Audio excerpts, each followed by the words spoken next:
Hello everyone, welcome to helpful creativity. আজ আমি আপনাদেরকে দেখাবো আপনাদের ডিমান্ড করা একটি ভিডিও।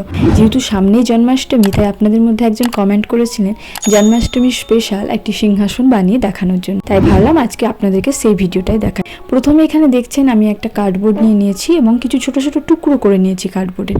সেগুলোকে মাঝখানে দিয়ে এইরকমভাবে দুটো কার্ডবোর্ড নিয়ে একটা এরকম বেশ বানিয়ে নিলাম। যেহেতু মাঝে অনেকগুলো কার্ডবোর্ড দিতে হতো, তাই কার্ডবোর্ডগুলোকে বাঁচানোর জন্য এই প্ল্যানটা করা। তারপরে একটা এরকম ধরনের বেনারসি কাপড় নিয়ে কিন্তু আমি সেই কার্ডবোর্ডটাই পুরোটা ভালোভাবে কভার করে দেবো। কভার করার জন্য এখানে আমি গ্লুগান ইউজ করছি। আপনাদের কাছে যদি গ্লুগান না থাকে তাহলে আপনারা কিন্তু ফেভিকল গ্লুও ইউজ করতে পারেন, সেক্ষেত্রেও কিন্তু এটা খুব ভালোভাবে কাজ করবে। যেহেতু ভিডিওগুলো তাড়াতাড়ি বানাতে হয়, তাই আমরা গ্লুগান ইউজ করি।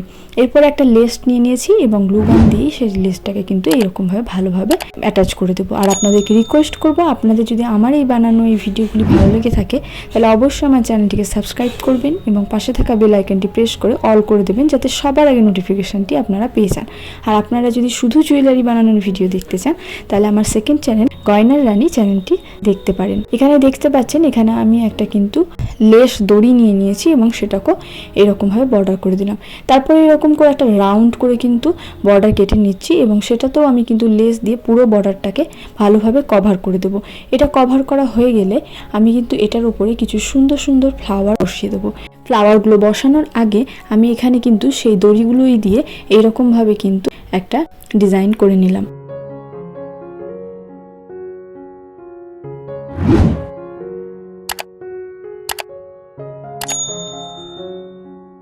তারপরে এই ফুলগুলো যে এখানে প্রথমে দেখছেন এগুলোকে বলে পোলেন ফ্লাওয়ার।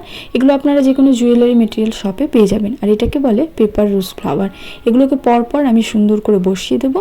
আপনারা আপনাদের ইচ্ছে মতন ফুল এখানে বসাতে পারেন। আপনাদের কাছে যদি এই ধরনের কোনো ফুল না থাকে তাহলে পেপার দিয়ে বানানো কোনো ফুল দিয়েও কিন্তু আপনারা এই জিনিসগুলো করতে পারেন। এর গত বছর আমি কিন্তু একটা আইসক্রিম স্টিক দিয়ে দোলনা বানানো আপনাদেরকে দেখিয়েছিলাম। ওখানে আমি শুধুমাত্র পেপার দিয়ে ফুল বানিয়ে অ্যাটাচ করে দেখিয়েছিলাম। আপনাদের কাছে যদি এই ধরনের ফুল অ্যাভেলেবেল না থাকে, আমার সেই ভিডিওটা দেখে সেই ধরনের ফুলগুলো বানিয়েও কিন্তু আপনারা এই জিনিসটা কমপ্লিট করতে পারেন। পিছন দিকে আমি একটু আইসক্রিম স্টিক বসিয়ে দিয়েছি যাতে জিনিসটা বেশ শক্ত হয়, যেহেতু ফুলগুলো লাগানোর কারণে অনেকটাই ভারী হয়ে গিয়েছে সেই কারণে। তারপর এখানে দুটো আমি কটন কাপড় নিয়ে নিয়েছি। সেই কটন কাপড় দুটোকে মেজারমেন্ট করে কেটে নিয়ে এরকম ভালোভাবে স্টিচ করে দিচ্ছি। যেহেতু অনেকের কাছে সেলাই মেশিন থাকে না, তাই আমি আপনাদেরকে হাতে স্টিচ করে দেখিয়েছি, কিন্তু আমি সেলাই মেশিনে স্টিচ করেছি।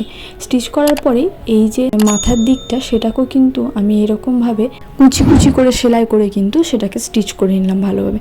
তারপরে এটাকে আমি উল্টে নেব এবং উল্টে নিয়ে ভালোভাবে সেটাকে বার করে নিয়ে সেটার ভিতরে কিছু তুলো ভরে দেবো এবং তুলো ভরে আবার যে অপর সাইডের মুখটা থাকছে সেই মুখটাতে আমি ভালো করে সুতো পেঁচিয়ে কিন্তু সেই জায়গাটাকে ভালো করে মুখটা বেঁধে দেবো এবং তারপরে যে বাকি অংশটুকু পড়ে থাকবে সেটাকে কেটে দেবো। তাহলেই কিন্তু আমাদের বালিশটা রেডি হয়ে যাবে, যেটা আমরা সিংহাসনের দুই সাইডে রাখবো। আর আপনাদেরকে রিকোয়েস্ট করব, পরবর্তী ভিডিওতে আমার থেকে আপনারা কি বানানো দেখতে চান সেটা অবশ্যই কমেন্ট করে জানাবেন। আমি অবশ্যই চেষ্টা করব আপনাদের রিকোয়েস্টেড ডিমান্ডগুলো রাখার। তারপরে এখানে আমি কিছু চেন নিয়ে নিয়েছি, পার্লের চেন। সেটাকেও এরকম একটা সিতারার মাঝখানে দিয়ে এমনভাবে গ্লু করে আমি কিন্তু সেটা বসিয়ে দেবো বালিশের ভিতরে। আর আপনাদেরকে রিকোয়েস্ট করব, আমার ভিডিওগুলি ভালো লাগলে অবশ্যই আমার চ্যানেলটিকে সাবস্ক্রাইব করে রাখবেন, পাশে থাকা বেল আইকনটি প্রেস করে অল করে দেবেন, যাতে সবার আগে নোটিফিকেশানটি আপনারা পেয়ে যান।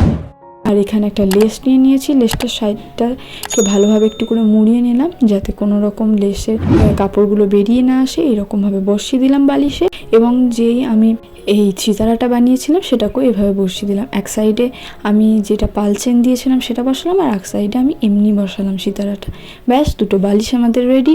এরপরে এখানে পরে গ্লু লাগিয়ে যে ফুলের আমি তৈরিটা বানিয়েছিলাম সেখানে গ্লু লাগিয়ে সিংহাসনটার সাথে এমনি করে কিন্তু অ্যাটাচ করে দিলাম এবং বালিশ দুটো অ্যাটাচ করেছিলাম। ব্যাস, আমাদের রেডি হয়ে গেল এই সুন্দর সিংহাসনটি। আপনাদের কেমন লাগলো ভিডিওটি অবশ্যই কমেন্ট করে জানাবেন। ভালো লাগলে লাইক, কমেন্ট, শেয়ার। দেখা হবে পরবর্তী একটি ভিডিওতে। ততক্ষণের জন্য টাটা, বাই বাই। সবাই ভালো থাকবেন, সুস্থ থাকবেন।